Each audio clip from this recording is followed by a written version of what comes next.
Hello once again everybody, Amadeus here with some more active aggression content for you. This is after the most recent patch, the 4.61 or 0.461. Down here we got the blue Chimera player, who is Netput from AoA-replays.com.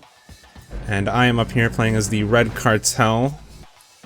And yeah, this one I mostly want to show you guys the deal with some of the changes that have been made to this patch, namely that certain units can now fire multiple weapons simultaneously.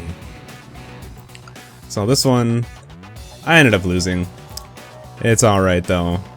You can't win them all. I was very indecisive during this match. I kept on focusing on one strategy and then I would swap to another. But overall, this will show you how a lot of the changes have affected some of the Chimera units that were previously starting to become weaker with the removal of things like ambush. So over here, I went for some early aggression against his bank. I wanted to throw guys in there, control the map bank-wise. I was mostly doing this because I wanted to go... I was intending to go heavy infantry, but again, I couldn't make up my mind. And as I can see now, I think I missed this during the match. He actually made it to his bank first, so I think I'm going to end up losing all those guys to Phelan's. Going over the bank over here.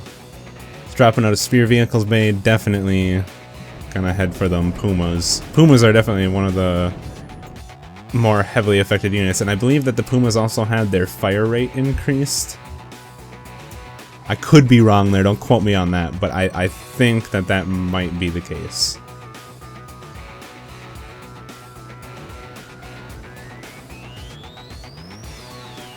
Anyways, I'm able to get this bank over here, and this is where I shifted my tactic. Instead of going infantry, I just started pouring automatics out.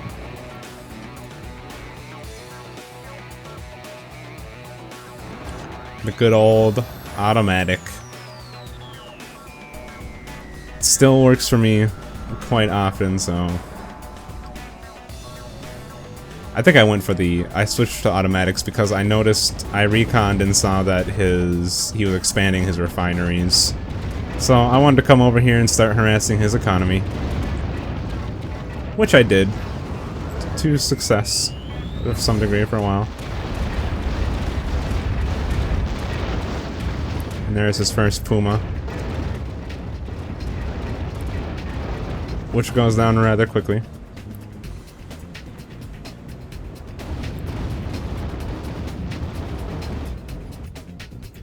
Now over here, he has a Puma come over here and cleans up my infantry. I was gonna go and raid the bank, but unfortunately, he didn't let me. Meanwhile, it looks like I am expanding my own economy. And he starts bringing out more Pumas, which are actually doing some work now. Pumas are kind of scary now, even without their Titan missiles, or Spike? Spike. I think they're Spike missiles is what they're called. And here I am changing strategies again. You see out here, I'm researching the ability to deploy barracks. I think I was going to try to proxy flank barracks him, but honestly, I should have known that wasn't a good idea. And the reason that's not a good idea, because Chimera, as you can see, he's already upgraded his crushers to have the grenade launchers, and the crusher upgrade makes it very difficult to harass Chimera supply lines with infantry, because the crusher is very potent against infantry, especially the infantry that Cartel have to offer.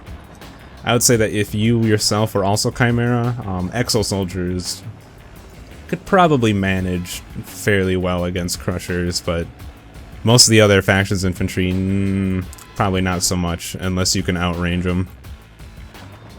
And then again, I shift back into automatics because I couldn't make up my mind this match. Meanwhile, he's just been focusing on Pumas, and it's gonna go a long way for him.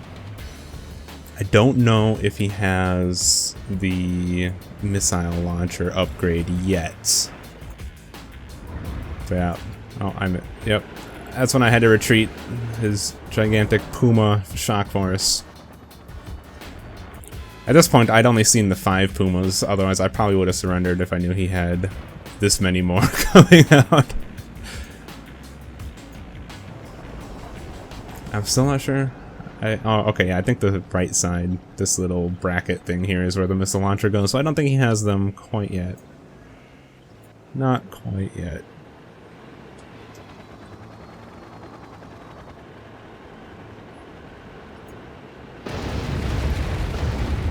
And yeah, this is also something that hurt a lot for me.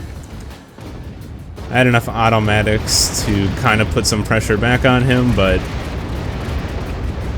the Pumas can also engage aircraft, so he was able to shoot down quite a few of them.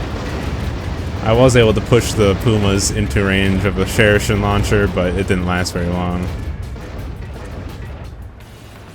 Yeah, this is very unfortunate. Very unfortunate. Yeah, it was not too bad of an exchange though, because we kind of broke even on units.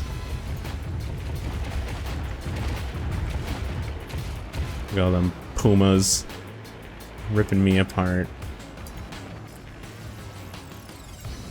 And here's here's my attempted proxy barracks. I mean, obviously it deploys and works, but overall it doesn't do much for me, honestly. More Pumas rolling out. See, I'm thinking I might have stood a better chance if I had just stuck with either automatics or if I just stuck with one strategy, but because I kept on swapping up various times throughout the match, I put myself in a bad position as a result.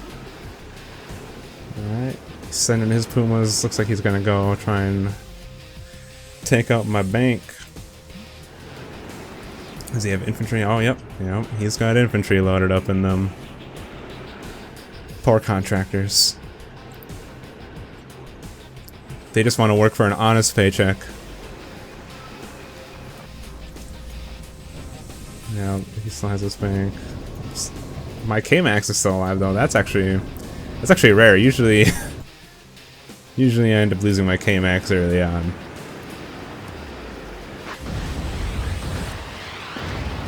And here we go. Even though I have Vipers in there, it's not enough for this many Pumas. And then in go the Phalons.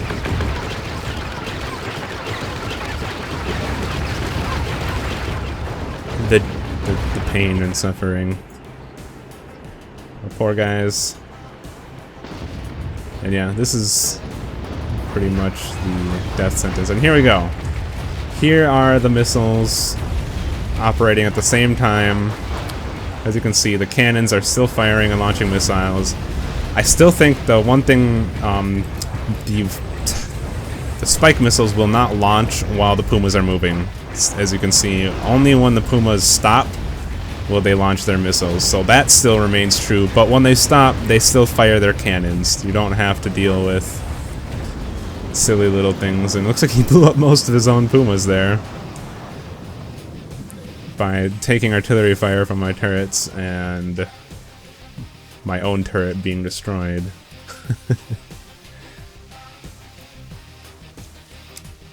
Yeah, so that makes the Pumas definitely quite a bit more powerful, because now when you get close to Pumas, when they're shooting you at long range with their missiles, they now also have their autocannons that can turn and fire on you, rather than them having to pick one or the other, which was honestly kind of weird. It was weird how that worked out. And they can target multiple things, like the missiles can fire at one target, and the cannons can fire at another. And those targets, I believe, are chosen based off of target priorities. Like, I believe the cannon will prioritize infantry targets that come in range or other lighter armored targets, whereas the missiles will prioritize vehicles or structures, things that are going to maximize the effectiveness of the missile. Again, I'm not 100% confident on that. That would just be my guess as to how they determine if they're going to fire at different targets at the same time. But it is a capability. They can do that now. I think the same goes for like bunkers and the defensive sentinel turrets. I believe they can all be swapped, or they can all fire at multiple targets at the same time. So like your tow missile could be firing at tanks, while the Stinger missiles and stuff are firing at aircraft, and so on and so forth. You get the idea. But yeah, here's my Viper flank. I don't even know if I had the Viper upgrade, to be honest. I think I did, because yeah, I was able to take out this barracks, but he has Terminators. He's got Terminators, he's got more Pumas. There's no way these Vipers are getting away, unfortunately.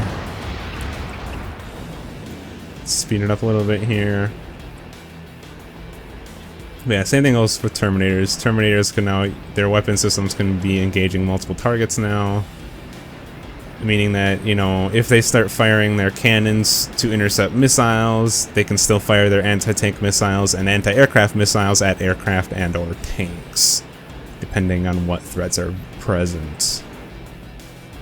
The only thing is that the targets have to be in the same general direction that the turret is pointing, so, you know, like these Terminators, they're engaging in this direction, then the other targets would have to be in that direction for them to be able to engage multiple.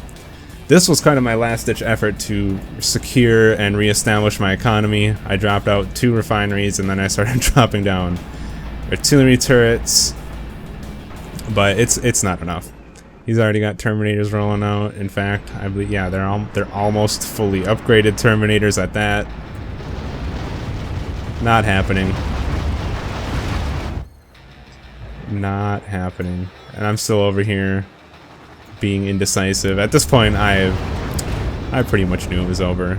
I was just trying to do the few last minute things, maybe hopefully turn around, but there you go.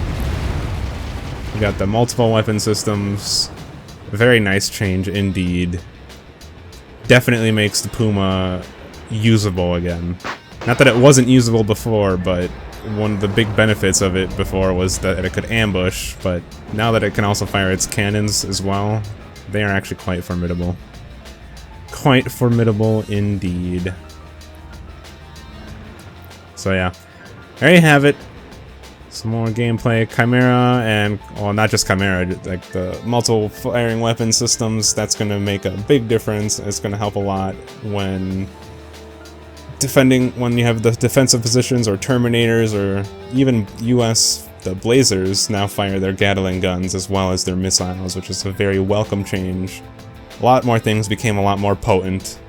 It's definitely a nice positive change. And we got our release is just around the corner. Tomorrow, to be exact, from the date that I made this recording. And the campaign will be out. So is Metal Gear Solid 5. I'm probably going to be playing a lot of both, so I apologize if active aggression content kind of falls off for a little bit, but I absolutely love Metal Gear Solid, so that's going to happen. But I will definitely be playing through the active aggression campaign as well, so keep your eyes out for that for those who are not interested in playing the campaign but would like to experience the story.